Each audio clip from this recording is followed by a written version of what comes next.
What up, y'all? Jason Novak here, Pete Mack. We are in the back of Relics and Rust.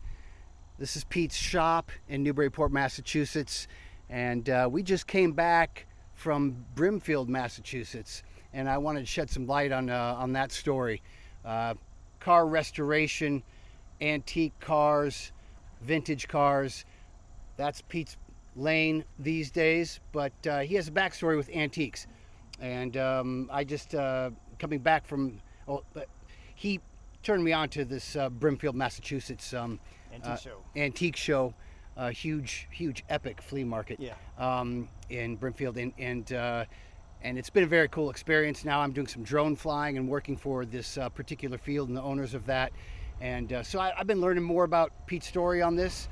And he actually mentioned the other day something about the first antiques he ever received from a friend, a mentor of his that got him started up and led him to be at Brimfield to help him out, and ended up taking over for him. So I thought that was kind of a cool story. So Pete, what do you say? What was the antiques? Yeah, so back in the day, Newburyport used to have a antique show called the Antique Show, and it was held at the Armory at the time on Low Street, and one of these dealers, I purchased some marbles and some postcards from him, and that was I think it was 13 at the time. Ultimately, I ended up working for him for an extended period of time, and he kind of mentored me in the trade, and taught me a lot, which is pretty cool. He's gone now, but that's all right. He was a great guy. That said, he turned me on to Brimfield, and I started heading to Brimfield when I was 17 or 18 years old, and wasn't necessarily selling, but was there helping and learning and that sort of thing. It was a different animal back then, but today it's asimilar in that you bring your best stuff and you try to sell it. So fast forward early 90s, I started setting up on my own, and I had early 90s I started setting up here and there on my own, and inherited his booth, because back then there was a waiting list to get on the field. It was usually about 2 years. That said, we could come further into like the millennium, 2000, 2001 too, that sort of thing. I had a shop in Ipswich, and from there I had a shop up in Newburyport, and then finally in Portsmouth. So you'll see throughout the video little pictures sprinkled here and there, and they're a kind of generational story of how things progressed for us. And then the antiques trade's changed. It's shifted. A lot of online stuff.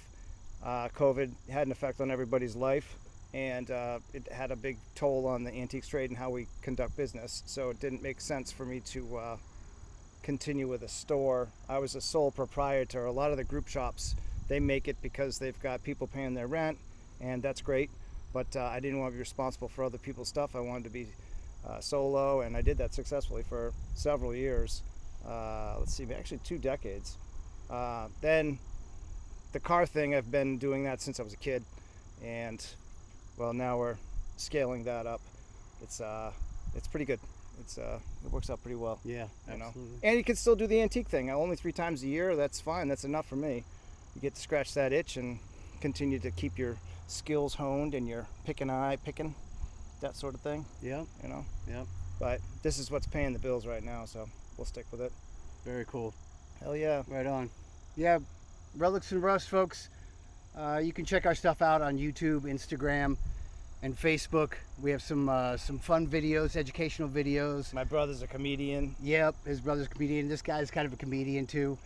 We have a good time, and talk about absolutely beautiful, vintage vehicles, and lots of turds in there too. That we got some ugly ones also. That you make better.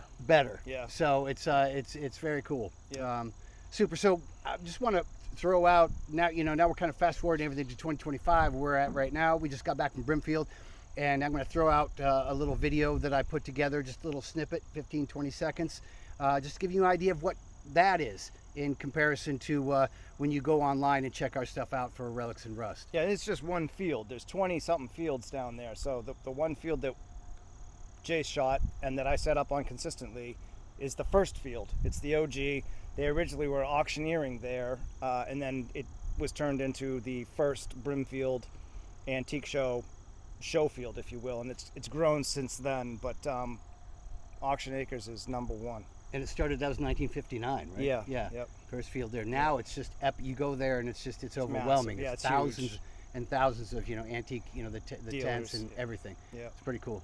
And All every field's got its own flair, so it's pretty cool. You Yeah. can definitely check it out if you have a chance. So I'm making a big shout out to Brimfield Auction Acres, and Kate and Rusty. Yep, Kate and Rusty. Solid.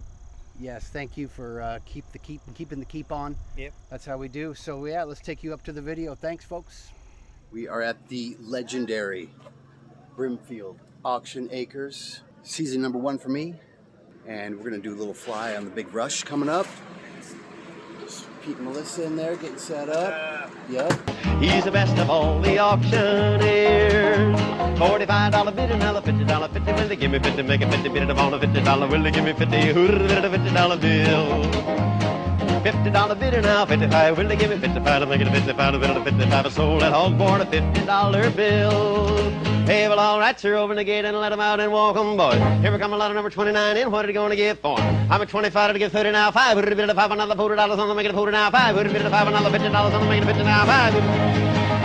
Thank you very much.